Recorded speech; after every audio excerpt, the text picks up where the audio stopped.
This is Beverly Hills.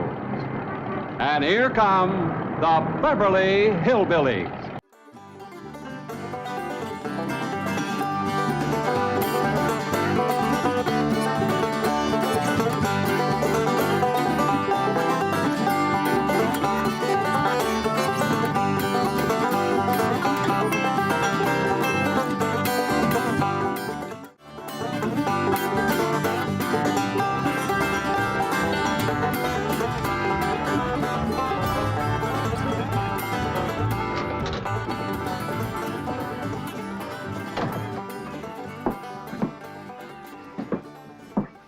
Jed, you gotta do something about that young'un of yourn.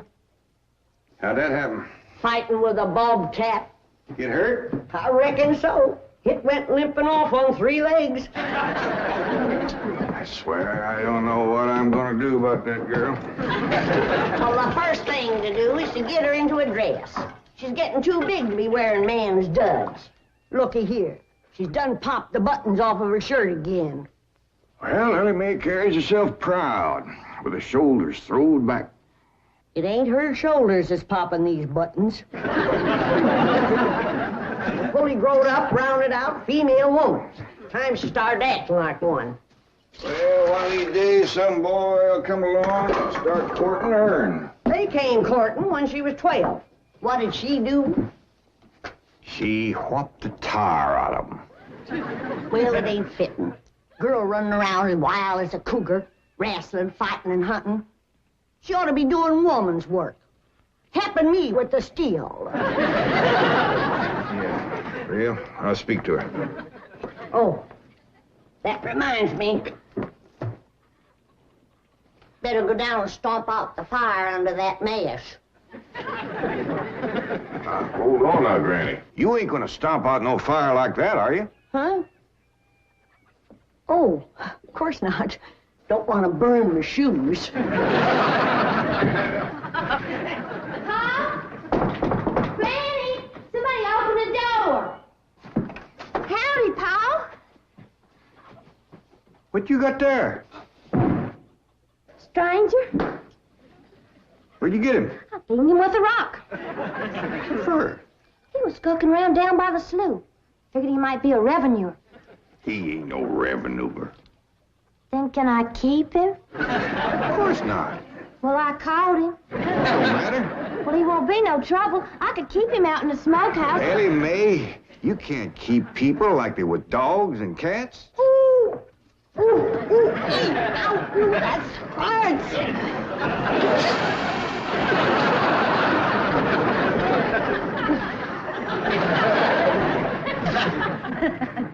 Who's that?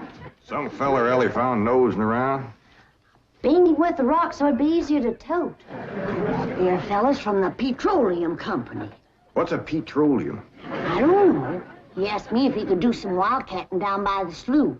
I said, help yourself. We're glad to get rid of the critters. What'd he say? Just kind of laughed. But the laugh's on him. There ain't no wildcats down there at that slough. No, it's too full of oil. Oh, what happened? Where am I? This here's the Clampett place. I'm Jed Clampett, my young'un Elly May, and Granny. Granny says you've been doing some wildcatting. There's no need to. Mr. Clampett, that swamp of yours is full of oil. I could have told you that. Well, my company would like to pump it out. Yeah, I like that too, but I just can't afford to have it done. No, you don't understand. You see, you wouldn't have to pay for it. Oh, I don't take favors from strangers. No, Mr. Clampett, you see, you're a very rich man. How big a rock did you bean him with? No bigger than a hedge apple. Listen, I've got to call my office in Tulsa. Have you got a telephone? A what? A telephone? Or maybe one of your neighbors has one. It's well, down in this country, it's probably a box attached to the wall. And, you talk into it, and they can hear you in Tulsa. Maybe you better sit down for a spell. No, I haven't time. Listen, where's the nearest airfield? Airfield? You know, Granny, that's one of them there fields sets up in the air. Oh, never mind. I'll find it myself. Listen, now don't you sell that swamp till you hear from me. I'm flying to Tulsa. Now he thinks he's got wings.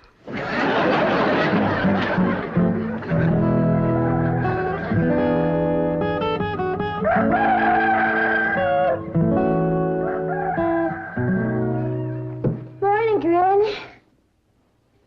Watch them buttons, child. Granny! Them pigs of yours got into the corn. Did they drink much? I reckon they did. This here little fella was kicking blue blazes out of the mule. That's the trouble with razorbacks. They such a mean drunk.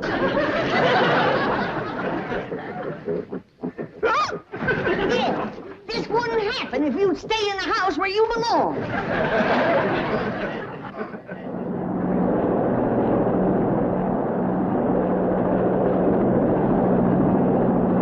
There it is, Mr. Brewster. On the tests and surveys, I'd say that's going to be one of the richest pools since East Texas. News like this is bound to get out. Let's go down and get Clampett's name on a deal. Where's the gun? Where's the gun? Oh, there. What's the matter? You want to see what just flew over Blueberry Ridge? What? The dad-blamedest biggest bird you ever laid eyes on. Probably just an overrode chicken hawk. Chicken hawk, nothing. That thing could make off with a hog. Hurry up, put that gun together. No room to land near the cabin, Mr. Brewster. It's too rocky and hilly. Then let's get the sling ready to be lowered. Well, Mr. Brewster, that might be dangerous. Hang the danger. We're going to be the first oil company down there if it kills you. Me? Don't worry. If it's safe, I'll follow you. Granny, I see it. Here it is. Land of mercy, look at that.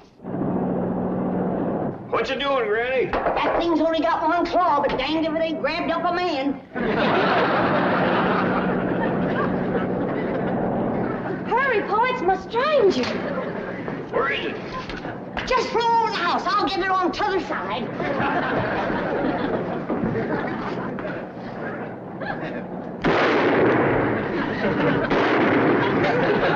You kill it, Granny? No, but I made it drop that stranger.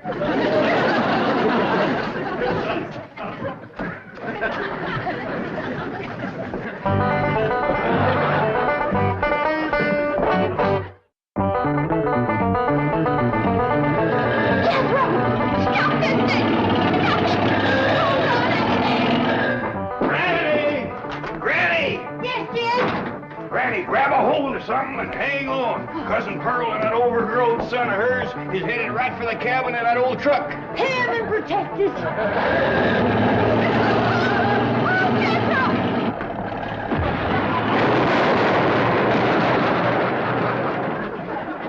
Did they hit us, Jed? No, but I think they sure want the chicken house. Oh, Jed, I'm sure sorry about the chicken house, but nobody got hurt. Jethro, I told you to get rid of them worn-out brakes. I did, Ma. That's how come we ain't got none. Get on out and lift the chicken house back on its foundation. Jed? Yeah. Jed, Elly May came running over to my place, and she said you sold the swamp to some oil company. Well, yeah, I guess I did. What did they pay you for it? Well, he ain't paid me nothing yet. The Brewster fella said he'd bring the money later. How much they gonna pay you? Well, he said that'd depend some on how much oil they could pump out. Well, he must have mentioned some figure. What was it? Now, Pearl, you know that old swamp weren't worth shucks. Jed Clampett, you got slickered and you're ashamed to admit it. That's just what I told you. Granny, how much they gonna pay him? All right, I'll tell you. He said it runs somewhere between 25 and 100. 25 and 100? I know it don't sound like much, but Mr. Brewster seemed to set great store by the fact he's going to pay me in some new kind of dollar. There ain't no new kind of dollar. Well, it's new to me. I've heard of gold dollars, silver dollars, paper dollars, but he says he's going to pay me in, what do you call them, Granny? $1 million. Yeah, that's it. $1 million? wrote the whole thing out on this piece of paper. Here, you can see for yourself. I don't know nothing about that kind of stuff. Let's see here now. Saints in heaven. Granny, give me the jug. It's empty, but I'll fetch some. I'll go, Granny. Jed, you're a millionaire. A millionaire. Yeah, that's what that Brewster fella kept calling me. I didn't know just how to take it. He meant you're rich. Me? The richest man in these hills. Maybe in the whole state. Oh, Jed, you can have anything you want. Do anything you want. Go any place you want. Yeah, that's another thing he kept saying. He said he reckoned I'd be moving away from here soon. What do you think, Pearl? You think I ought to move? Jed, how can you even ask? Look around you. You're 8 miles from your nearest neighbor. You're overrun with skunks, possums, coyotes, bobcats. You use kerosene lamps for light. You cook on a wood stove, summer and winter. You're drinking homemade moonshine, washing with homemade lye soap. And your bathroom is 50 feet from the house, and you ask, should you move? Yeah, I reckon you're right. Man, be a dang fool to leave all this.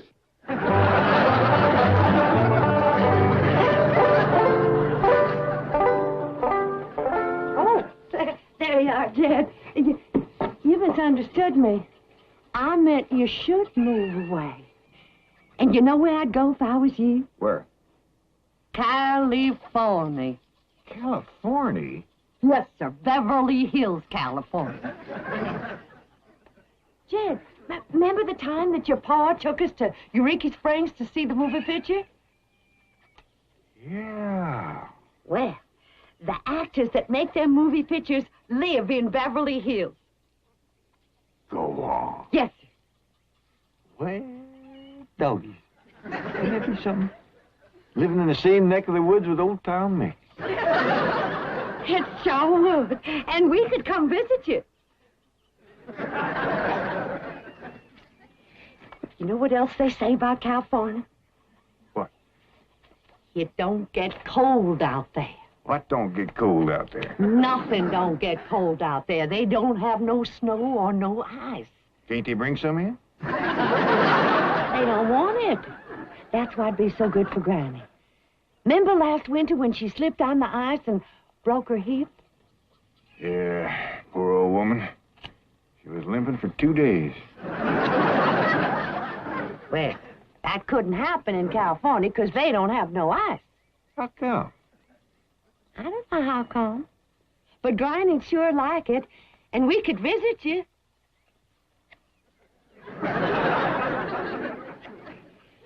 You know what else they say about California? Maybe Jethro know how come there's no ice. He's going to school. We could ask him. Jethro, Yeah, Ma. come on over here.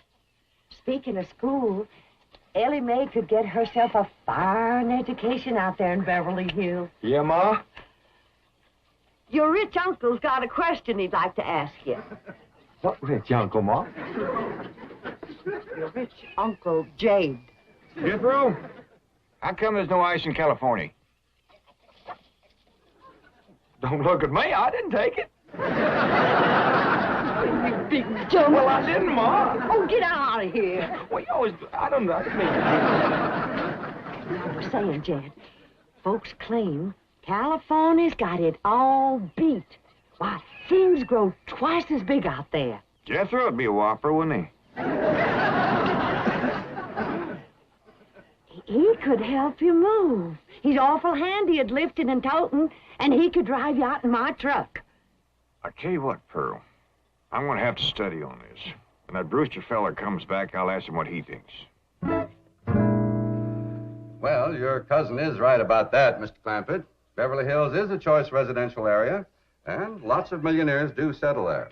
Folks like me, huh? Well, millionaires. And movie stars, too. Oh, yes, yes. Is Tom Mix there? No, I'm afraid Mr. Mix is dead. Oh? Oh, yeah. What's the matter with me? Remember, Pearl, he got shot at the end of that picture. Well, there are plenty other movie stars, and that's where Jed wants to live. Ain't it, Jed? I do like the notion of living in the hills. Never could stand flat country. Mr. Clampett, I think it only fair. That is, well, I think you may have a wrong idea about Beverly Hills. Is that where you live? No, my home is in Tulsa. Well, say, maybe you could get us a place there in your neighborhood. Mr. Clampett, let's not beat around the bush. You will love Beverly Hills. Then that's it. Can you steer Jed onto a good place? No, I can get the bank out there to handle it for him. He'd like a nice big place with plenty of room for his kinfolk to visit him. I would like a nice, roomy place if I could afford it. Oh, Mr. Clampett, with your money, you can afford the Taj Mahal. Okay, I'll take it. Well, no, you see, I was just making a little joke. Oh, well, go right ahead. Well, you see, the Taj Mahal is in India.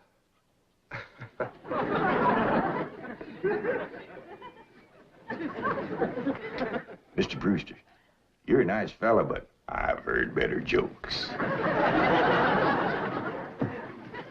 Is the foreigner staying to supper? I'm ashamed to say I ain't asked him. How about it? Oh, I don't think so. Oh, no trouble. What you cooking tonight, Granny? Mustard greens and possum innards. Mm-hmm. Did you hear that, Mr. Brewster? Very clearly. Want to change your mind? Not this time. Well, if you should happen to come back tomorrow, we'll be having leftovers. That's the thing about possum innards. He's just as good as second date.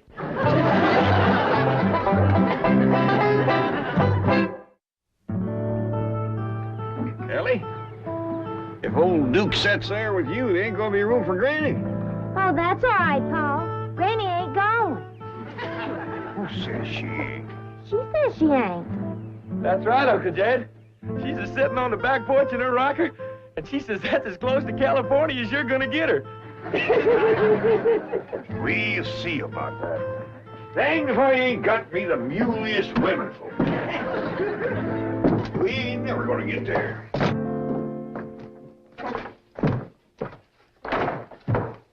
Now, what's all this nonsense about you ain't going to California? Ain't no nonsense to it. If the good Lord had wanted me in California, he'd have put me in California. Maybe he's just getting around to it. The book says he moves in mysterious ways. Well, if he moves me, I'll go. But you and Big Jethro ain't a budging me. Granny, this here Beverly Hills sounds like the kind of place you'd like. That Brewster fella says they got smogs out there. What's a smog? Well, me and Jethro figured out that's a small hog. And you heard what Pearl said. It ain't got no snow out there. You could run your still year round. Run it the year round here. Yeah, but walking down through the snow to the still always makes you feel so miserable. I might feel miserable walking down. But the way I feels coming back makes up for it. Hey, damn it, Granny. We've been planning and talking about this trip for days. You never said you wouldn't go. Never said I wouldn't either. But that Brewster feller has bought us a house in them Beverly Hills. He sent our $25 million to the bank out there. Well, you just chase on out after it. I'm staying right here. And I ain't afeared neither. Granny, I ain't leaving you here alone. And I ain't a budging out of this rocker.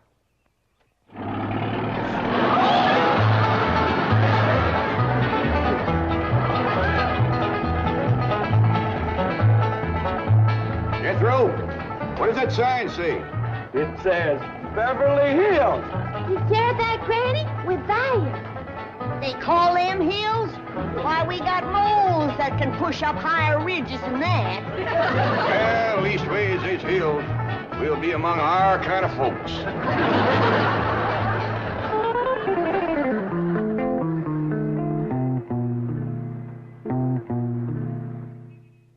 This deposit of $25 million to the account of J.D. Clampett J.D.? As in Rockefeller. Elevates us to third position in capital assets and assures our bank of... Come in. Oh, I'm sorry to interrupt, Mr. Drysdale.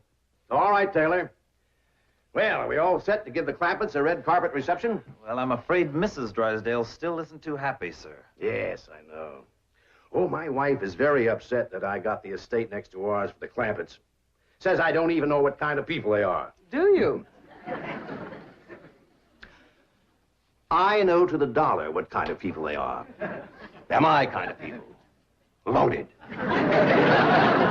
Taylor, have the gardeners got the grounds in order? Yes, sir. But I'm afraid that's another thing your wife is upset about. Oh? Well, you see, your gardeners have been working on their lawn all week.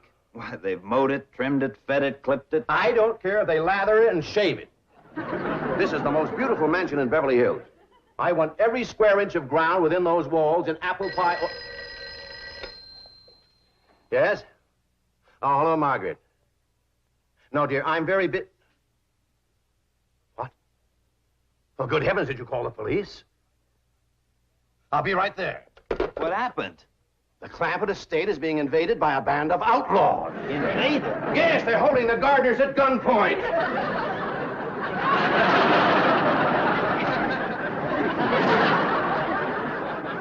Sure is lucky we come along we did. That's the truth. The way they were slipping through that gate, another 5 minutes and that whole darn prison would have been empty. Jethro, you sure that's a prison?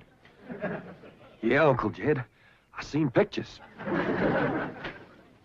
Only thing is, how come there ain't no guards on them walls? Probably done them in with them knives and things. These killers if I ever did see any. Fine neighborhood we's moving into. You hear that?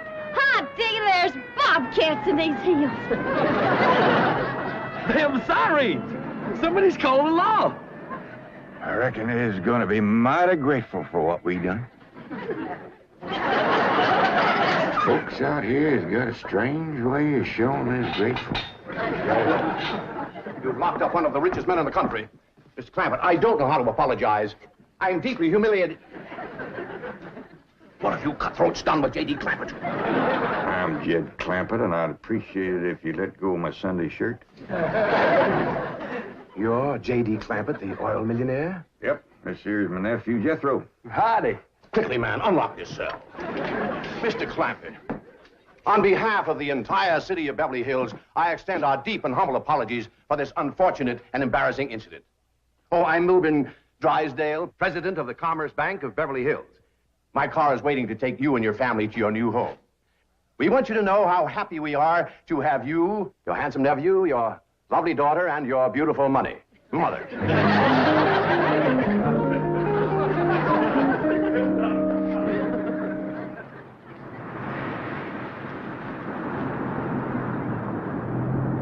Wait a minute!